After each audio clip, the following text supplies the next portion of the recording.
4080 세대를 위한 경제쇼, 이지의 경제쇼 요에 오신 여러분 환영합니다. 영올드 요님들은요 55세에서 80세를 칭하는데요. 국내외 트렌드 리더이자 막강한 경제 파워를 지닌 세대이고요. 인생 전반전을 열심히 두시는 4050 세대까지 함께합니다. 2030 세대도 투자 꿀팁 놓치지 마세요. 오늘은 이혜진 인풀바이오 리서치 대표와 함께합니다. AI 시대 바이오 투자의 중요성이 다시 주목받고 있죠. 올해 제약바이오 기업들의 활약도 기대되는데요. 옥석 가리기 전략 지금부터 함께 보시죠. 그럼 이지의 경제쇼 요 8번째 막 올리겠습니다.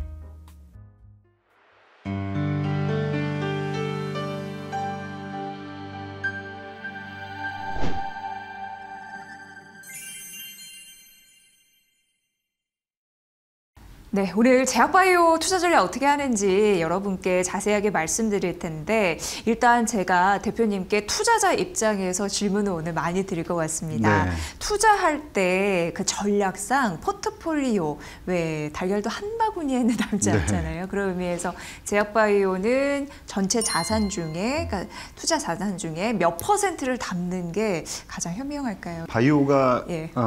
열심히 이제 종목도 올라오고 시가총액도 조금씩 올라가면서 전체적으로 한 8%, 9% 전체 시가총액에서 차지하는 비중이 그렇습니다. 그런데 제가 보고 있는 거는 2030년으로 가면서 바이오의 시가총액은 20%에서 한 30%까지도 갈 수 있다. 그렇게 성장성이 높은 산업이다라고 생각을 하고요.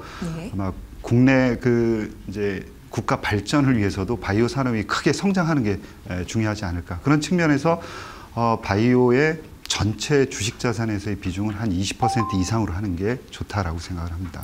그러면 나의 그 주식 포트폴리오 안에 제약바이오는 20% 정도가 네. 적당할 수 있다라는 의견이신 거죠. 네, 그렇습니다. 근데 예로부터 뭐 제약바이오 투자하신 분들은 많이 그걸 느끼실 것 같아요. 워낙 섹터 산업별로 특징은 네. 변동성이 크다라는 그렇습니다. 점도 있고 최근 뭐 느끼시는지 모르겠지만 원래 제약바이오는 빅데이터 이런 부분이 중요하기 때문에 데이터 기반의 확률 싸움이다. 이렇게 또 생각하시는 부분도 있고 그래서 네. 제약바이오 이미 투자하고 계신 분 있지만 신규 진입하시는 분들을 위해서 어떻게 투자를 하면 좋을지 그 첫 출발점은 뭐가 좋을지 좀 궁금합니다. 네, 예. 바이오는 변동성이 심합니다. 그거는 다른 산업 대비해서 훨씬 더 큰 것이 당연하다라고 보시면 됩니다. 네. 신약을 개발하는 게 리스크가 굉장히 크죠. 그리고 단계가 있습니다. 그러니까 시험을 한 몇 번 친다 이렇게 생각을 하시면 돼요. 그래서 그 중간 단계에서 시험에 떨어지면 그냥 그 원래 상태로 돌아가게 예, 되는 거죠. 맞아요. 예. 네. 그야말로 속된 말로 꽝이 되는 겁니다. 예. 물론 이제 나중에 이 약물을 새롭게 개발할 수도 있겠지만 그 파이프라인은 굉장히 어려움에 직면하는 거죠. 그래서 신약 개발하는 것은 리스크가 굉장히 크다라는 것을 인지할 필요가 있습니다. 대신 중요한 그런 질환에 대해서 신약을 개발한다 그러면 신약을 승인받는 확률이 떨어지기 때문에 그래서 만약에 승인받는다 그러면 실패한 그런 회사들의 시가총액까지도 다 가져올 수 있는 그래서 어떻게 보면 수익이 굉장히 클 수도 있고 낮을 수도 있고 그렇죠. 그래서 변동성이 속성상 클 수밖에 없다라는 것을 먼저 인지하는 게 중요하겠습니다. 네.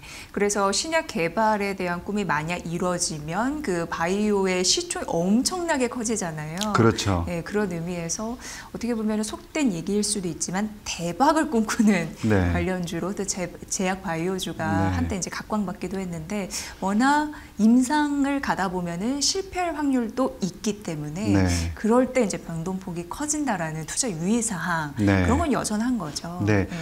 그러니까 아무리 잘 나가는 바이오 회사라 하더라도 임상, 2상, 3상 하다가 신약 승인에서도 불발되는 경우가 있습니다. 네. 그러니까 리스크는 늘 존재한다라는 거고요. 임상에 들어간 약물이 신약으로 승인받을 확률은 10% 정도입니다. 그래서 그 데이터 10%라는 것을 명확히 인지할 필요가 있다라는 거고요. 임상은 임상 1상, 2상, 3상인데 이 단계별 이제 성공 확률이라는 것도 네. 있습니다. 네. 그러니까 바이오는 어떻게 보면 숫자와 데이터와 확률의 산업이다라고 해도 좋을 것 같습니다. 그러니까 그 데이터를 이해하는 게 중요하다라고 생각합니다. 네, 대표님하고 초반에 이런 얘기해서 갑자기 문득 드는 생각이 제가 최근에 제약바이오 그 기업의 CEO 분과 기회가 돼가지고 얘기를 나눈 적이 있는데요.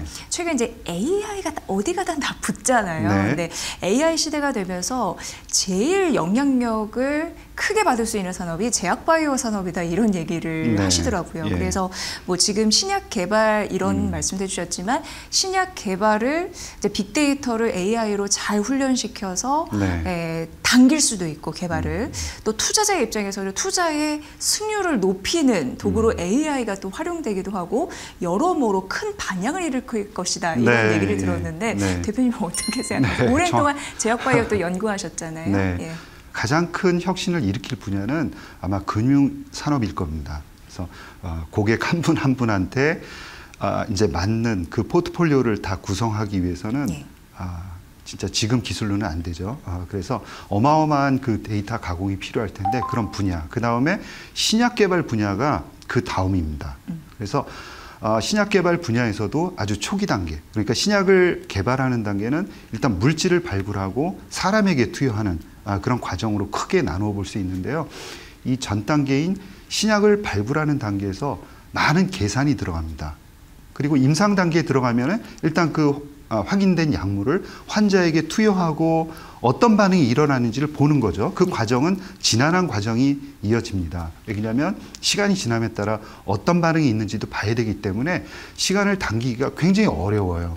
그런데 이 앞쪽에 신약을 발굴하는 단계에서는 계산이 많이 필요하고 그 다음에 반복적인 이제 작업이 많이 필요합니다. 그러니까 어떤 화합물이 적합한지를 일일이 다 계산을 해보고 맞춰봐야 되는데 이런 과정은 AI가 하기 딱 좋죠. 그래서 일단 신약을 개발하는 그 단계에서 많이 AI가 활용되고 또 양자 컴퓨터가 활용되고 있다라고 보시면 됩니다. 네. 그러면 예전 같았으면은 50년, 100년 걸리는 거를 굉장히 시간을 단축해가지고 이뤄낼 수 있는 가능성이 짙어진 거네요. AI 시대가 되면서. 그럴 것 같습니다. 그래서 뭐 양자 컴퓨터로 기존에 이제 접근하기 어려웠던 그 타깃이 있습니다. 타깃이라는 것은 신약을 발굴하려면은 우리 몸속에 있는 무언가를 이제 타겟, 목표로 해서 약을 개발하는 거죠. 그 약이 그 타겟에 가서 붙기를 원하는 거죠. 그래서 우리가 이제 치료가 되고 이런 과정을 원하는데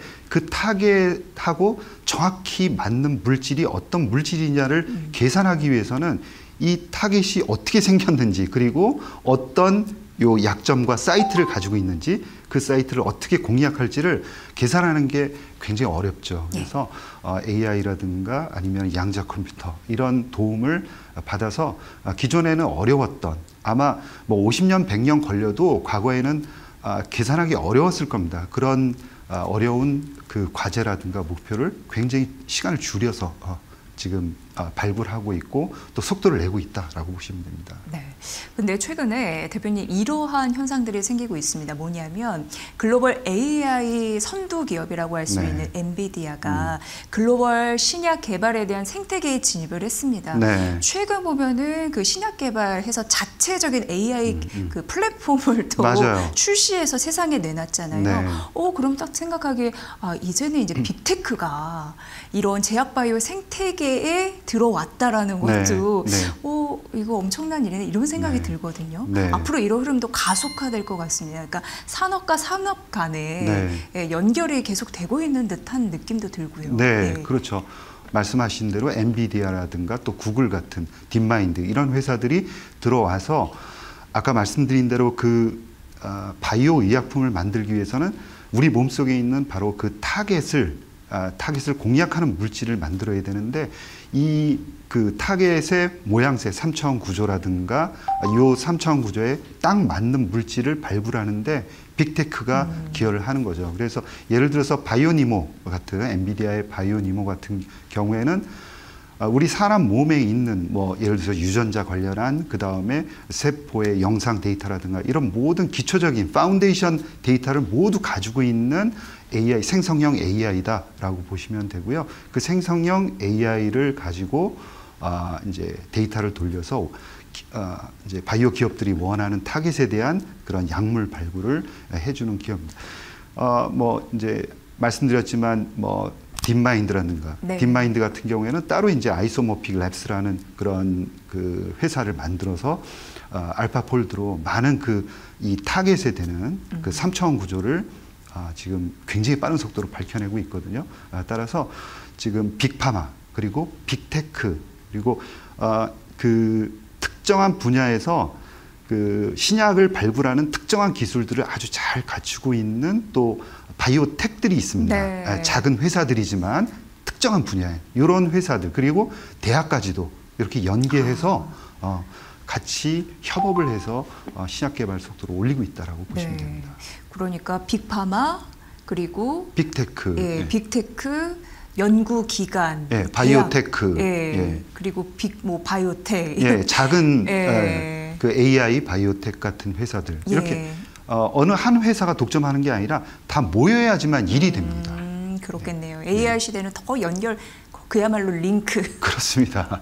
되는데 약간 욕심에는 네. 한국 바이오 기업들도 네. 빅테크와 좀 협업하면은 승률을 올릴 수 있을 텐데라는 생각 드는데 가능성 있을까요? 많이? 아마 부분적으로는 우리나라 AI 그 바이오 기업들 신약 발굴하는 이제 AI 기술을 가지고 있는 기업들이 빅테크의 일정 부분 그 안에 속해서 연구 개발하는 것은 아마 많이 일어날 거다 이렇게 네. 생각을 하는데 그것보다도 더 AI 진단 쪽에서는 훨씬 더 우리나라가 앞서가고 있기 때문에 또 실력도 훨씬 더 앞서가고 있기 때문에 그런 분야에서는 협업할 기회가 많이 생길 것이다 그렇게 생각합니다. 네, 진단 쪽에서 네. 조금 더 문이 더 열릴 가능성이 있다라는 부분. 네, 협업 가능성이 훨씬 더 많다라고 보고 있습니다. 그런 부분들이 올해를 기점으로 좀 많이 생기길 바라는 마음이고요. 네.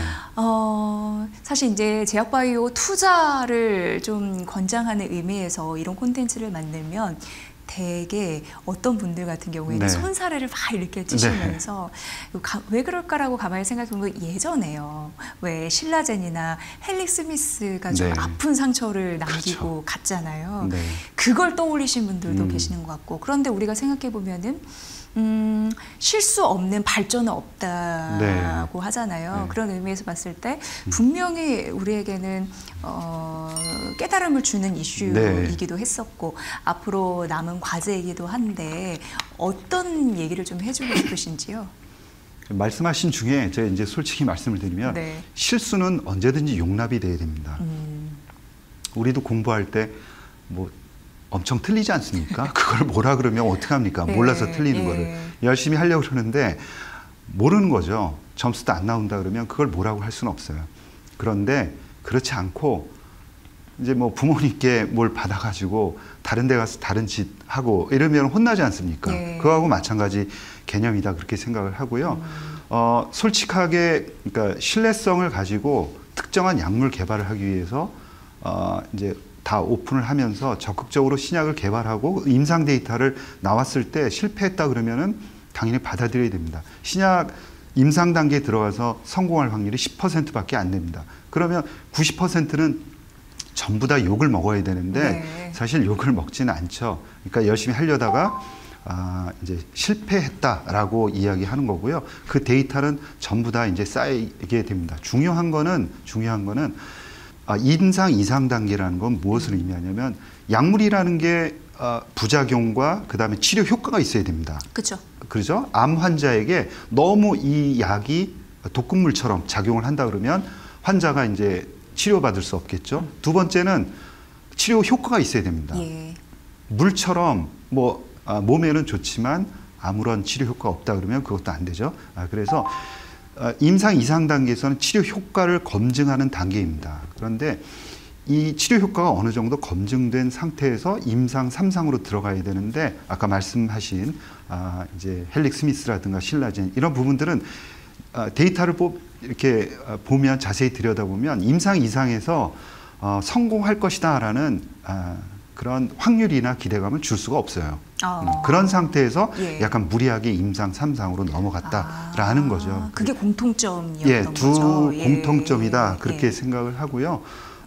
그 다음에 임상에는 그 프로토콜이라는 게 임상을 할 때 여러 가지 지표라든가 그 다음에 환자를 어느 시점에 그 데이터를 측정할 것인가 이런 부분들이 있는데 이런 부분들이 임상, 2상, 3상 왔다 갔다 하면서 지표가 계속 바뀝니다. 예, 그래서 예. 바뀔 수는 있는데 자주 바뀌게 되면은 투자자들이 임상의 성공할 확률을 예측하기가 대단히 어렵다는 그런 점이 있는 거죠. 예. 또 한 가지는 CRO에 대한 컨트롤입니다. 그러니까 임상을 진행하는 거는 회사가 호스트긴 하지만 전체적으로 진행하는 건 CRO가 맡아서 컨트롤을 해요. 그러나 모든 책임, 그 위에 감독과 책임과 이런 것들은 제약회사가 다 집니다. 네. 그러다 보니까 CRO가 잘못한 것도 모두 호스트인 제약회사가 지는 게 당연한 거죠.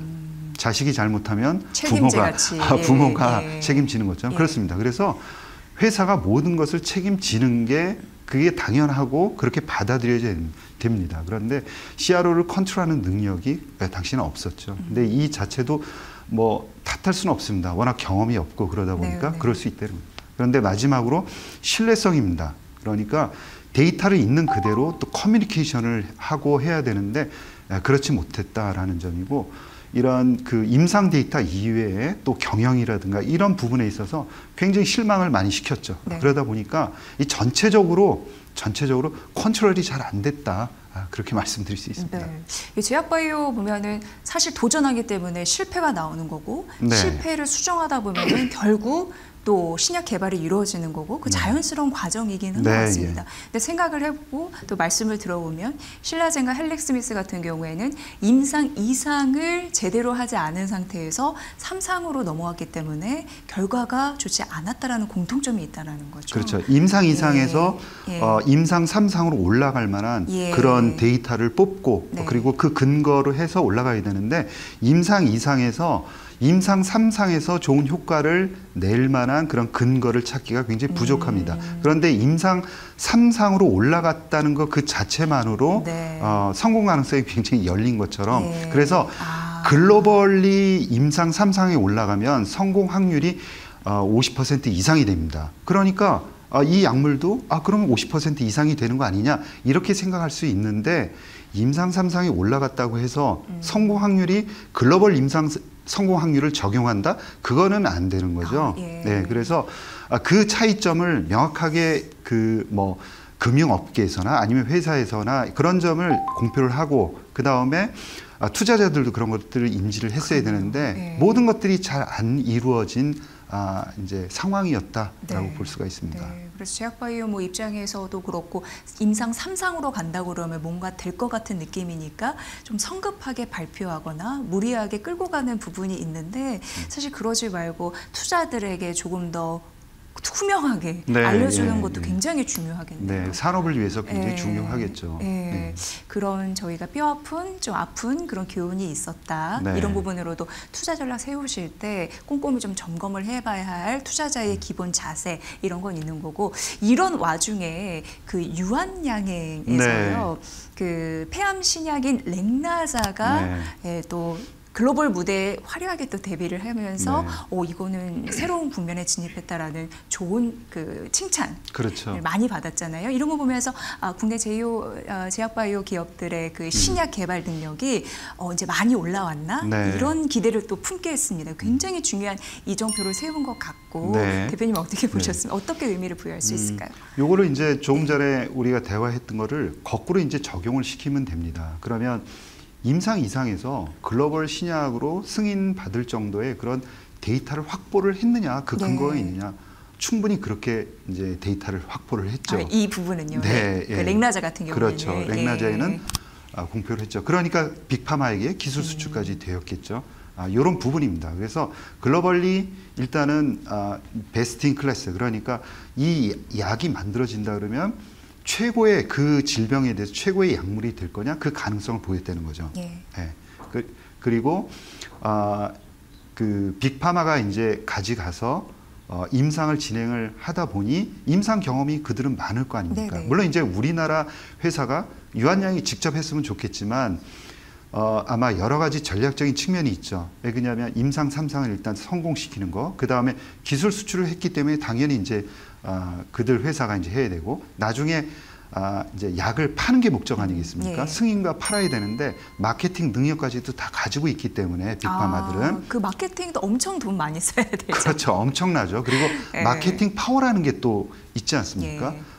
이제 네트워크라든가 판매 네트워크 이런 부분들까지 고려를 한다 그러면 신약이 이제 임상 3상에서 성공할 확률, 그 다음에 나중에 이제 팔릴 텐데 성공할 확률 이런 전체적인 이제 측면에서 본다 그러면 글로벌에서 임상 성공 확률을 적용할 수 있는 그야말로 옛날에 신라젠이라든가 예. 이런 팩사백에 기대를 가졌던 그런 기대감을 고스란히 요 정도 이제 가질 수 있는 그런 기대감은 충분히 주어졌고 신약 승인 받았고 앞으로 이제 블록버스터로서 성장하는 네. 그런 것을 기대해 볼 수가 있겠죠. 그러니까 그 바이오텍들이 블록버스터급 신약을 얻게 되면 네, 그 빅파마로 가는 길이 열리는 거죠. 그렇죠. 예, 네, 예, 그렇습니다. 그게 어떻게 보면 출세하는 길입니다. 네, 네. 출세하는 길입니다. 네. 그래서 만약에 빅파마 이제 블록버스터를 하나 가지고 있는 기업이다. 블록버스터라는 건 1조 원 이상 1년에 매출을 올리잖아요. 예. 그러면은 수천억 원의 자금이 현금 흐름이 생깁니다. 이런 회사들의 시가총액은 기본적으로 한 10조 원 가까이를 충분히 갈 수 있는 자격이 되는 거죠. 그러니까 기존에 가지고 있는 파이프라인, 그 다음에 현금 흐름 이런 걸 다 했을 때 10조 원이 넘어가는 그런 가치를 부여받습니다. 그런데 더더군다나 중요한 거는 돈이 있잖아요. 예. 우리 뭐 돈 있는 사람이 돈을 번다 이렇게 얘기를 하지 맞습니다. 않습니까? 또 투자를 하니까 예, 여력이 맞습니다. 있는 거. 예, 규모의 경제도 그래 산업이 굉장히 중요하고요. 네, 뭐 시장이 빠지던 네. 아니면 시장이 빠지면 더 좋다. 주가가 그 바이오 주식들의 주가가 빠지면 더 좋다. 제가 말씀드리는 거는 빅파마 얘기입니다. 예. 그러니까 돈을 들고 있으니까 사고 싶은데 약간 뭐 바람이 불어서 비싸진 그런 회사들이 가격이 낮아진다. 그러면 굉장히 좋아하는 거죠. 네. 그래서 여유가 바이오는 제가 항상 드리는 말씀, 바이오는 돈입니다. 네. 너무 속된 것처럼 생각이 되지만 바이오 신약을 개발하기 위해서는 정말 인건비가 너무 비싸요. 한 분 한 분이 인건비가 너무 비쌉니다. 그렇기 때문에 돈이 없으면 신약, 아무리 좋은 개념도 신약 개발을 할 수가 없다라는 거고 이 물질은 정해진 시간 내에 빨리 만들어야지 돈이 됩니다. 네. 특허라는 기간이 있기 때문에 그래서 돈이 없으면 말짱 도루묵입니다. 그래서 돈이 많은 회사들은 또 그 돈으로 계속해서 약물들을 개발할 능력이 있고 거기서 또 하나의 블록버스터가 생긴다 그러면 두 개의 약물을 가진 회사들은 일단 빅바이오텍으로 성장을 그러니까 예. 뭐라 그럴까요? 거인이 되기 전에 중간 단계 거인 정도 되는 시가총액으로 하면 약 한 40조, 50조 원 되는 그런 회사로 이제 발돋움을 할 수가 있는 거죠. 네. 그리고 중요한 것은 그렇게 하다 보면 회사의 경험이 엄청나게 쌓입니다. 그리고 임상을 해본 경험이라든가 이런 약물들은 이런 식으로 개발하면 성공 확률이 높아지는구나. 라는 그런 경험 데이터가 많이 쌓이기 때문에 그런 측면에서도 자꾸 밸류에이션을 높여줄 수밖에 없는 거죠. 네.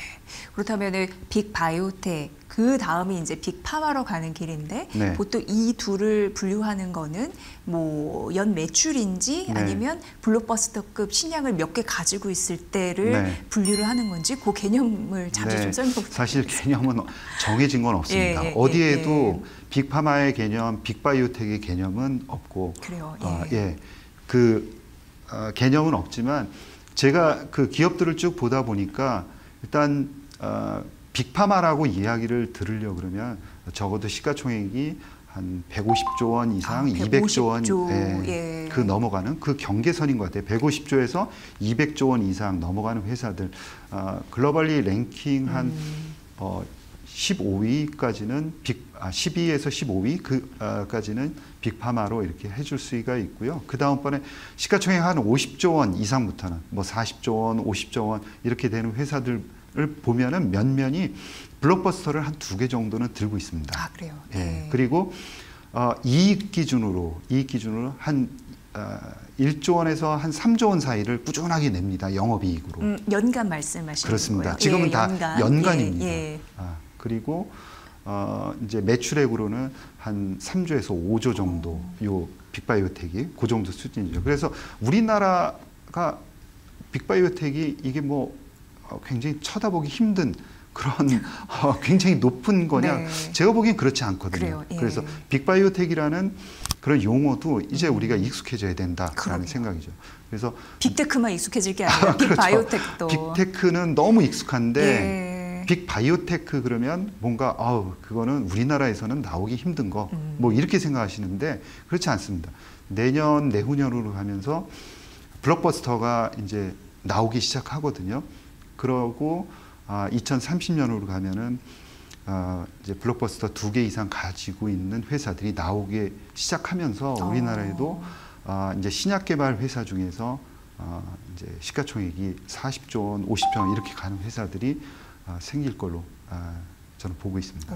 기대가 되네요. 장밋빛 전망이 그려질 것 같다라는 느낌이 드는데 왜 이 개념을 또 알면 투자하는 데 좋으냐라고 말씀드리면 국내 기업들이요 이제 빅파마와 협업하려고 하는 움직임들이 나타나고 있는데 네, 예. 대표적으로 앞서서도 예를 말씀드렸지만 그 같이 협업하면 그 신약 승인에 대한 그 뭐라 그럴까요 승률 이런 네, 부분이 예. 올라갈 거라고 이제 인지를 하는 것 같아요. 그래서 네.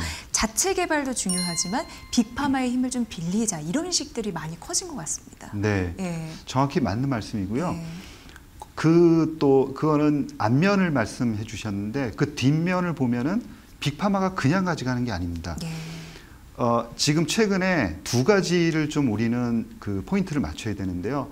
빅파마들이 최근에 가져가고 있는 물질들은 바이오에서 트렌디한 그런 분야입니다. 그러니까 모달리티가 아주 최신의 트렌디한 것들만 가져가고 있다는 거죠. 네. 예를 들어서 ADC라든가 예. 또 이중항체라든가 또 뇌로 약물을 보내는 기술이라든가 아니면 제형을 변경하는 기술이라든가 아니면 단백질을 분해시키는 기술이라든가 아니면은 오랫동안 약물이 머물도록 하는 약물 지속형이라든가 네. 이런 부분들은 글로벌 회사들이 모든 빅파마들이 탐내는 그런 기술들이에요. 예. 그런데 전 세계에는 어마어마하게 많은 회사들이 있는데 유독 우리나라 회사들의 기술 수출이 최근에 잦아졌죠. 이거는 뭐냐면 굉장히 호재네요, 호재. 엄청난 네. 호재고 큰 이 호재. 약물들은 빅파마들이 봤을 때 요 해당 분야에서는 최고의 기술이다라고 생각을 해서 가져가는 겁니다. 예. 그런 측면에서는 일단 한번 인정을 받았다라는 거고요.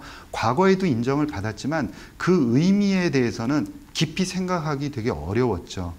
그리고 중간중간 약물이 또 반환돼서 오고 그러다 보니까 네네. 언제든지 그냥 물려질 수 있는 가치를 부여하기 되게 어렵구나라고 하는데 그게 이제 아까 이제 유한양행 사례도 들어주셨지만 그게 지속돼서 신약으로 되니까 네. 이게 진짜 가치 있는 일일 수가 있겠구나라는 게 이제 올라오면서 전체적으로 밸류에이션도 올라오고 있다라고 보면 됩니다. 네. 그러니까 그렇게 덩치 큰 빅파마들이 어떻게 보면 역으로 말하면 우리 거를 또 탐내한다라는 거잖아요. 그렇죠. 네, 그게 신약 개발 관련한 뭐 후보 물질이든지 플랫폼 네. 기술이든지 네. K바이오의 경쟁력이 그만큼 성장했구나라는 걸 느낄 수가 있네요. 네, 그렇습니다. 앞으로 빅파마들이 눈독 들이는 네. 그런 부분을 좀 많이 좀 가져왔으면 좋겠다라는 생각을 하고 근데 이 부분도 한번 생각해 봐야 되는 게 SK바이오팜의 굉장히 중요한 뇌전증 치료제인 네. 세노바메이트 네. 그것 같은 경우에는 제가 좀 찾아보니까 그 신약 후보 물질 발굴 네. 그다음에 임상 3상 그리고 뭐 승인 이 절차를 네. 모두 자체 내에서 맞습니다. 해결했더라고요. 이거는 굉장히 또 이례적인 일이었잖아요. 그렇죠. 그럼 대단한 평가를 해줘야 되는 건가요? 어떻게 그렇죠. 봐야 될까요? 그래서 예. 시가총액도 예. 높이 이제 평가를 받고 있는 거고요.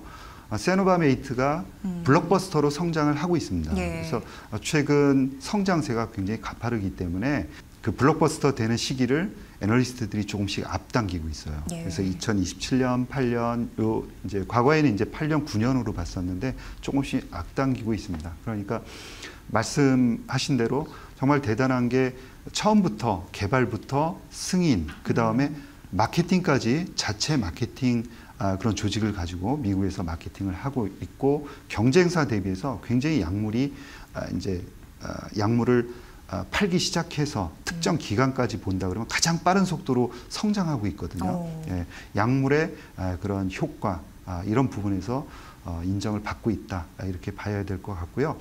아마 세노바메이트로부터 이제 그 대규모의 자금 수천억 원 단위의 자금들이 가면 갈수록 이제 쌓일 겁니다. 그러면은 아까 말씀드린 대로 빅바이오텍의 성장 그런 그 루트를 그대로 밟을 겁니다. 네. 집중적으로 아마 투자를 그 돈을 가지고 할 겁니다. 그거를 절약해서 쌓아서 배당을 주거나 이런 게 아니라 아마 거의 다 이제 약물을 발굴하고 이런 데 쓸 거고요. 아마 올해 안으로 제2의 세노바메이트를 외부에서 도입을 하겠다. 라고 이야기. SK 바이오팜 자체적으로 또 그런 목표를 하나 더 세운 거네요. 그래서 약물을 사오는 거죠. 예. 이제 SK 바이오팜에 상장할 때부터의 아킬레스건이 세노바메이트 다음의 물질이 이 공백이 너무 큰 거예요. 다음 스타는 없었다라는 게 네. 리스크였다는 첫째형 거죠. 다음에 예. 둘째, 셋째 이렇게 이제 연달아 와야지 이게 재미있는데 그래서 한동안 주가가 좀 안 좋았었죠. 그러다가 최근에 세노바메이트가 올라오고 제2의 세노바메이트를 외부에서 도입을 하겠다. 그리고 미국에 있는 기존에 가지고 있는 마케팅 망을 활용할 수 있는 그런 물질을 들여오겠다. 이런 가이던스를 주다 보니까 그렇다 그러면은 매출 성장이 가속화될 수 있는 거 아니냐. 이렇게 이제 평가를 받으면서 아마 그 물질이 제대로 된 물질이다 그러면은 아마 한 단계 더 주가가 올라갈 수 있지 않을까 그렇게 생각합니다. 네, 그러니까 제약 바이오 기업도 하나 성공시켜 놓으면 또 그 돈을 벌어서 다음 스타 물질을 발굴하는 그런 부분을 차질 없이 해야지 결국 빅파마로 가게 되는 길이군요. 빅파마가 계속 일을 하는 게 바로 그 작업이고요. 엄청난 돈을 법니다. 1년에 그 평균적으로 우리 원화로 환산한다 그러면 70조 원에서 80조 원 정도를 1년에 벌고 뭐 수십조 원의 영업이익을 내고요. 마케팅 비용으로만 20조 원 이상을 한 개 회사가 씁니다. 그래서 그 빅파마의 역량을 좀 빌리려고 하는 이유가 바로 거기에 있는 거예요. 그렇죠. 그러다 보니까 이제 그 영향력이 너무 큰 거죠. 지금 미국에서는 그 트럼프가 굉장히 그 제약 바이오업을 억누르고 있는데 이 싸움이 어떻게 발전할지 좀 지켜보긴 봐야겠습니다. 그런데 이 빅파마의 그런 로비력이라든가 마케팅 능력 이런 것들은 정말 대단하다라는 거고요. 빅파마도 살아남기 위해서 지금 현재는 엄청난 돈을 벌지만 향후 2029년, 30년 이때 매출액이 지금처럼 많이 나와야 하다 보니까 끝도 없는 약물들을 외부에서 도입을 해야 됩니다. 그러다 보니까 아주 좋은 약물을 경쟁사에게 뺏긴다? 이거는 향후에 그런 주도권을 뺏기는 거잖아요. 도태될 가능성이 큰 거네요. 아예. 그런 측면에서는 향후에는 기술을 도입하는 그런 속도들은 더 빨라지고 국내 업체들에게도 훨씬 더 유리한 상황이 올 거다 그렇게 생각합니다. 훌륭한 선수를 알아보는 안목도 굉장히 중요해 맞습니다. 보이고 그걸 키우는 자본력이나 여러 가지 환경이 중요해진 시대가 아닐까 이런 생각이 듭니다. 저도 매일같이 주식시장이나 채권시장의 정보를 빠르게 섭취해서 시청자분들에게 전달하는 역할을 하고 있는 상황인데 최근 제약바이오 산업 보면은 제 느낌인지는 모르겠습니다만 비만 치료제에 대한 관심이 너무 뜨거운 거예요. 그러면서 뭐 어떤 리포트도 봤는데 굉장히 이제 중요한 후보 물질은 다 비만 치료제 관련 물질이 될 것이다. 뭐 이런 얘기도 나오고 있는 상황이고 제가 맞게 설명드리는 건지는 모르겠습니다만 이 시장은 우리가 어떻게 투자 전략에 임해야 될지 싶습니다. 뭐 빅파마들이 놓칠 수 없는 시장이다. 그렇게 본 것 같습니다. 항암이 아니라 비만 치료제를 하겠다라고 하면서 그래프가 많이 달라질 거라고 예상하더라고요. 시장이 워낙 큰 규모로 성장할 걸로 다 예상들을 하고 있기 때문에 이 시장을 놓치고 다른 데 가고 아무리 잘하더라도 1등을 할 수 없다 이런 생각이 굉장히 강한 거죠. 그렇기 때문에 요번에 1분기 실적 발표를 하면서도 비만 치료제를 하겠다. 그리고 약물을 가져오겠다 이렇게 이야기한 곳이 빅파마 벌써 이제 두 곳이 아주 대놓고 그런 얘기를 했습니다. 그리고 또 구조조정을 우린 다 했고 이제 제대로 된 물질을 가져와서 약을 만들 거야 이렇게 얘기를 했는데 향후에 그 비만 치료제 관련해서 싸움은 환자의 편리성을 얼마나 이제 잘 맞춰주느냐 그래서 그리고 부작용이 얼마나 적으냐 이 두 가지로 갈릴 것 같습니다. 네. 살 빠지는 건 살이죠. 살인데 지방이 빠지는 게 아니라 근육까지 다 빠져서 이게 건강한 거냐 이런 이제 그 이야기들이 나오고 있는 거고 또 한 가지는 주사 제형이니까 좀 불편하잖아요. 그래서 경구용도 일일 제형이냐 아니면은 일주일 제형이냐 이렇게 나뉘어집니다. 그래서 그러니까 먹는 비만약도 일주일에 한 번 먹으면 되는 건지 하루에 한 번 먹으면 되는 건지 그게 또 달라지는 그 제형이 일일형이냐 일주형이 나오냐 요게 이제 중요한 포인트가 되고요. 우리나라에서도 약물 지속형 그리고 경구용으로 만드는 기술을 가지고 있는 회사들의 주가가 상당히 좋은 편입니다. 그리고 그런 측면에서 트렌디하다라고 봐야 될 것 같고요. 대신 이 기술을 이제 빅파마가 사가서 본격적으로 경쟁을 해야겠죠. 우리나라에 있는 업체가 비만약을 만들어서 단독적으로 경쟁을 한다? 이거는 이제 돈이 없기 때문에 그건 불가능한 얘기입니다. 그렇기 때문에 빅파마하고 같이 협업을 해야 되는 거죠. 그 다음에 그러니까 경구용으로 개발하는 거. 그 다음에 두 번째는 근육입니다. 근육. 근육. 심장도 근육이고 모든 것이 다 근육인데 이제 비만 치료제를 먹게 되면은 이게 그 지방과 근육이 같이 빠지게 되는 거죠. 굉장히 위험하게 되고 그 다음에 나이 드신 분이 이 약을 먹게 되면은 이 근육이 빠지면은 이제 그 연령이 있는 분들이 근육이 빠진다? 이거는 상당히 안 좋을 가능성이 있는 거죠. 위험에 처할 수도 있습니다. 그래서 이 근육이 빠지지 않는 치료제를 개발하는 게 하나의 큰 테마로 이렇게 두 바퀴가 현재 굴러가고 있고 향후에는 이 두 바퀴 중에 두 개를 같이 갖고 있는 회사가 글로벌 시장을 장악한다라는 거죠. 시장 자체가 지금 150조 원이 넘어가는 시장이라 이거는 그 시장을 잡게 되면은 뭐 시가총액은 1,000조 원이 넘어가게 되는 거죠. 그래서 이 싸움은 그냥 모두 다 참여하는 싸움이 돼버렸다라고 보시면 되고요. 국내에서 아까 그 두 트렌드. 그런데 재미있게도 이 분야를 우리나라 회사들이 아주 잘 쫓아가고 있습니다. 그래요? 이건 트렌드를 맞춰서 잘하고 있는 상황인 거예요? 네, 잘 하고 있습니다. 그래서 향후에도 우리나라가 그런 측면에서 그러니까 우리나라가 바이오 뭘 하겠어 이런 생각을 하실 수도 있는데 절대 그렇지 않다. 우리나라에 그 기술이 없으면은 아마 빅파마의 시가총액을 휘청휘청하게 만들 수 있는 기술이 될 수도 있는 가능성. 물론 이제 아직 신약이 나오지 않았기 때문에 그런 것들이 기술 수출되고 팔릴 때에는 아마 들어오는 자금은 굉장히 클 수 있다는. 물론 이제 그 시간이 필요하겠죠. 그리고 임상 단계가 필요할 것이고 두고 봐야겠지만 어찌됐건 지금 봐서는 이 단계에서는 가장 주목할 만한 그런 물질이다라고 해서 기술 수출해 가는 물질들이 꽤 있습니다. 그러니까 비만 치료제 시장은 이미 거대한 트렌드로 자리 잡고 있어서 포트폴리오의 제약바이오 산업 포트폴리오 안에는 꼭 좀 필요한 그렇습니다. 그런 종목이 될 가능성이 있고 일단 살을 빼는 게 주 목적이기 때문에 감량이 되는지 근데 그게 환자 입장에서는 편하게 주사보다는 먹는 약이 더 각광을 받는 그 부분이 되는지 그리고 비만약을 먹었을 때 혹은 주사했을 때 살은 빠지긴 합니다만 근손실이 문제라고 했는데 그 부작용을 최대한 줄일 수 있는지 이거를 개발하는 데가 승자죠. 근데 어마어마한 돈이 들어가기 때문에 일단 빅파마가 대부분 이제 뛰어들고 있고 그런데 굉장히 다양스러운 거는 한국 기업들도 트렌드를 잘 쫓아가고 있다. 이렇게 정리해 볼 수 있겠네요.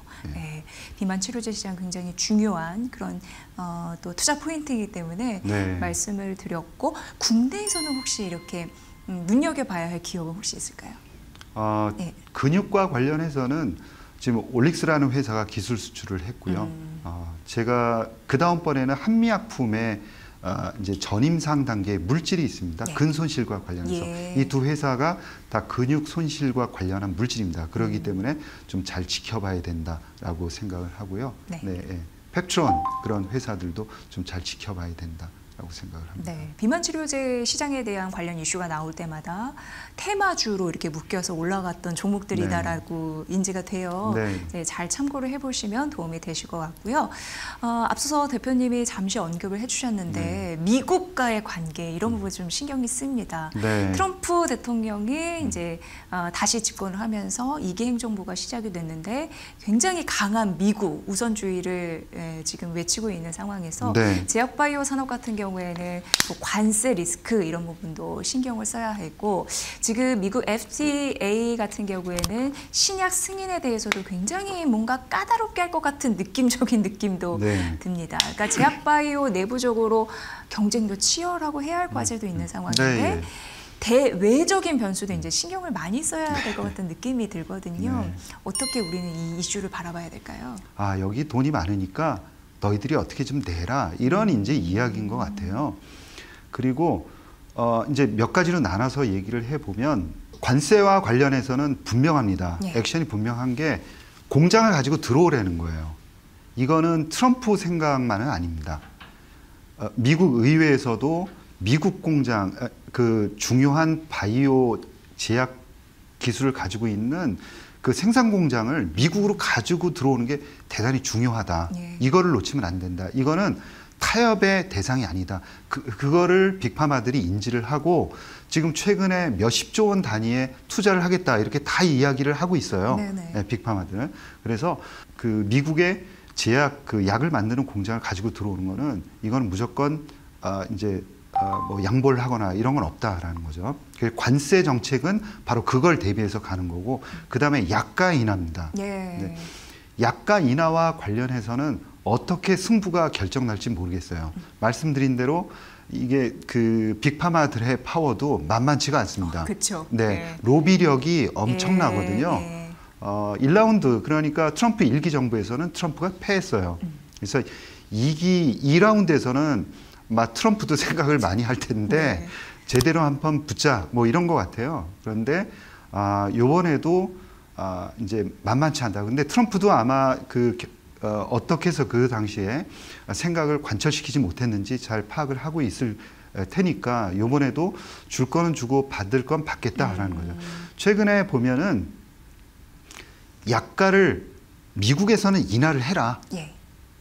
미국에서는 인하를 해라. 그러면 너네들이 손실을 볼 거 아니냐.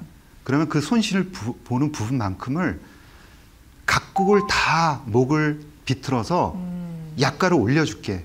우리나라 다 포함하는 거죠. 역시 특히나 미국 우선주의 정책에 네, 예. 그리고 근거한 이야기네요. 약가가 너무 미국이 높고 뭐 우리나라를 포함해서 뭐 유럽이라든가 약가가 너무 낮다. 그러니 미국에서 손실 보는 부분을 너네가 좀 양보해라. 그러면 어떻게 보면은 책임지고 이런 얘기는 아니지만 나서서 그런 표현도 쓰고 그래서 적극적으로 행정명령을 통해서 그 바깥에서 미국 이외에서 돈을 벌도록 얘기를 하겠다, 압력을 넣겠다 이런 얘기입니다. 그래서 그렇게 되면은 빅파마가 손실 볼 건 없는 거죠. 그래서 이제 약가 인하를 발표한 날 전장에는 급락을 하다가 트럼프의 얘기를 듣고는 주가가 다시 제자리로 왔어요. 그럼 손실 보는 거 없는 거 아니야? 이렇게 된 거죠. 그러면 아마 그 약가를 인하한다 그래서 모든 약가를 인하하는 게 아니죠. 중요한 약가. 그다음에 미국하고 예를 들어서 이제 타 국가하고의 똑같은 약인데 약가의 차이가 아주 심하게 벌어지면서 고가인 약들부터 걸러서 아마 협상의 대상이 들어갑니다. 그러니까 시간을 두고 빅파마들은 아마 시간을 두고 상황을 볼 거고 손실 부분 나는 부분들만큼을 트럼프에게 압력을 가하고 이 부분을 어디선가 보존을 해주지 않는다 그러면 강하게 버틸 겁니다. 가능성이. 네, 그래서 그런 거고요. 또 한 가지 정말 안 좋은 거는 FDA의 심사 인력들을 많이 잘랐잖아요. 그래서 약 15% 정도를 잘랐는데 이게 신약 심사가 제대로 이루어질 거냐 약간 의구심들이 많습니다. 그러네. 이런 측면들을 이제 볼 때 지금 제약바이오가 처해 있는 환경 뭐 우리나라도 마찬가지죠. 우리나라도 미국에서 약을 팔려고 굉장히 열심히 하는 거기 때문에 그래서 상황은 미국이나 우리나라나 좋지는 않지만 미국은 직접적으로 그런 주가의 타격을 받고 있는 상황입니다. 그래서 어찌됐건 제약바이오에 미치고 있는 트럼프의 영향은 상당히 부정적이다 이렇게 볼 수 있습니다. 네. 그런 와중에 미국과 중국은 강대 강으로서 네. 부딪힐 확률이 크고 서로 경계가 좀 심하잖아요. 네. 우리나라의 반사 이익은 어느 정도일 거라고 보세요? 아니면 뭐 큰 영향 없다? 네. 어떻게 판단하십니까? 신약 이제 아직까지 가장 중요한 부분이 거기까지는 건드리지 않을 거라고 생각을 하는데 지금 그 약물을 중국에서 생산한 그런 약물들에 대해서는 들어올 때 조금 관세라든가 여러 가지 네. 제약을 두지 않습니까? 그리고 미국의 냄새가 나는 그런 기업들에 대해서는 제재를 가하잖아요. 그런데 신약과 관련된 신약 물질과 관련된 분야에서는 그냥 놔두고 있습니다. 그러니까 중국의 신약 물질 예. 그거를 미국 회사가 도입을 했다? 그거는 뭐라고 건드리지 않거든요. 그래서 그것도 필요하기 때문에 그렇죠. 네, 그런데 가져가서 또 그런 개발하는. 이야기도 또 조금씩 예. 나오고 있거든요. 예. 그래서 조심스럽긴 한데 어찌됐건 어떤 분야에 자꾸 정책적으로 바뀌어 나가는지 그런 거에 의해서 국내 제약바이오도 영향을 받을 수는 있다. 그러나 아주 나쁜 쪽보다는 뉴트럴하냐 아니면 좀 더 좋을까? 이 정도로 생각하시는 게 좋지 않을까? 그러니까 대외 변수가 녹록지 않은 건 사실이네요. 근데 가만 생각해 보면은 뭐 미국도 중국을 경계하지만 좋은 물질은 또 갖고 가고 싶은 네네. 욕심이 생기니까 네. 이걸 또 역으로 생각해 보면 제약바이오 산업 그 내에 있는 기업들이 우수한 경쟁력만 있다면 팔리긴 잘 팔리겠구나. 그렇죠. 네, 예. 그런 생각이 드네요. 네. 그게 K바이오의 살 길이라는 생각이 들고 네. 그럼 이제 두 질문만 좀 네. 남았는데 첫 번째는 기업 입장에서 뭐 신라젠도 그랬고 헬릭스미스도 그렇고 앞서서 대표님과 함께 말씀 나눴지만 시장과의 투명하게 소통을 네. 좀 강화해야 된다. 그래도 주주들의 마음을 얻어야지 또 주식을 사는 거니까요. 네. 어떻게 임해야 될까요? 그런 기업이나. 미국 시장은 어떻게 보면 성숙해 가는 시장이다라고 보면 되고요. 우리나라 기업들을 보면은 전체적으로 임상 2상, 3상 이렇게 가고 있는 상황입니다. 네. 그래서 임상, 2상, 3상에 무조건 그들이 가지고 있는 물질이 퍼스트 인 클래스나 아니면 베스트 인 클래스의 물질이라 그러면 여기서 성공하기만 하면은 주가는 굉장히 많이 가는 거예요. 네. 외부적인 그런 요인에 의해서 일부 흔들린다 하더라도 그 부분은 그냥 웃어 넘길 수가 있고요. 이제 성공한다 그러면 여기서는 몇 배가 갈 수 있는 그런 잠재력이 있죠. 그래서 전체적으로 우리나라 회사들이 우리나라 바이오를 한 개의 기업으로 한다 그러면 전체적으로 임상 2, 3상을 하고 있는 회사입니다. 그러다 보니까 예. 이 결과가 이제 나오는 거예요. 그러면 이 결과에 의해서 엄청난 변화가 있는 구간을 지나고 있다. 예. 이렇게 보시면 되고요. 아주 좋은 물질의 임상 결과들이 앞으로 계속 나오기 때문에 굉장히 재미있는 어떻게 보면 한국 바이오다. 그런 말씀을 드리겠습니다. 네. 개인 투자자 입장에서는 AI 시대에 그 바이오의 대항해 시대를 같이 가야 될 텐데 네. 안목이 굉장히 또 중요하잖아요. 네. 알아보는 거. 어떤 자세로 또 투자에 임해야 되고 옥석 가리기 자질 네. 어떻게 키워야 되는지 조언 좀 부탁드립니다. 네, 바이오는 이제 공부하는 만큼 성공을 하는 것 같아요. 제가 보기에. 그래서 바이오에 관심을 갖고 공부를 하는 게 대단히 중요하다라고 생각을 하고요. 아까 말씀드린 대로 바이오에 대한 속성을 좀 이해하려고 하셔야 됩니다. 그래야지 변동성이 심한 이 바이오 주식에 대해서 견디면서 갈 수 있다라는 거고요. 중요한 거는 시장이 흔들릴 때마다 바이오 주식들은 계속 흔들립니다. 그런데 그 와중에서도 버티면서 갈 수 있는 힘은 많이 그 종목에 대해서 알고 있을 때 그런 거거든요. 네. 그래서 제가 이제 한 4-5가지로 이 바이오 주식에 대해서 고를 때 선정하는 기준을 말씀드리면은 기술 트렌드가 맞느냐. 트렌드. 그 다음에 이제 기술 경쟁력이 있느냐. 이거는 기술 수출을 한 바 있느냐. 그 다음에 임상 경쟁력. 그러니까 임상 이상을 하고 있는 회사다. 그러면 임상 1상 데이터는 있거든요. 그 데이터가 퍼스트 인 클래스냐 아니면 베스트 인 클래스의 가능성을 보여주었느냐. 요 가능성. 그 다음에 돈이 있느냐. 예. 돈이 없으면 절대 사지 마라. 라는 거고요. 마지막으로는 신뢰성 있게 이제 주주와 공감대를 형성하느냐. 이런 부분들을 잘 고려하셔서 포트폴리오를 4-5 종목으로 포트폴리오를 만든다 그러면 아마 중장기적으로 좀 재미있지 않을까 그렇게 생각하고요. 마지막으로는 임상 일정이라는 게 다 있습니다. 예. 언제 기술 수출 가능성이 높다라든가 아니면은 중요한 임상 데이터를 발표를 한다라든가 이런 것들을 잘 적어 놓으셨다가 그 있는 기간에 조금 더 그 주식의 비중을 올리고 하는 요 정도의 트레이딩을 좀 하시면 좋지 않을까 그렇게 생각합니다. 오늘 이혜진 대표님이 요님들에게 제약바이오 투자 전략 5원칙을 공개를 해주셨습니다. 제가 오늘 말씀을 나눠보니까요. K, 그 제약바이오 힘이 대단하고 올해 긍정적인 좀 뉴스들이 많이 들렸으면 하는 바람, 그리고 요님들도 제약바이오 투자해서 좋은 수익 얻는 2025년도 되시길 바라겠습니다.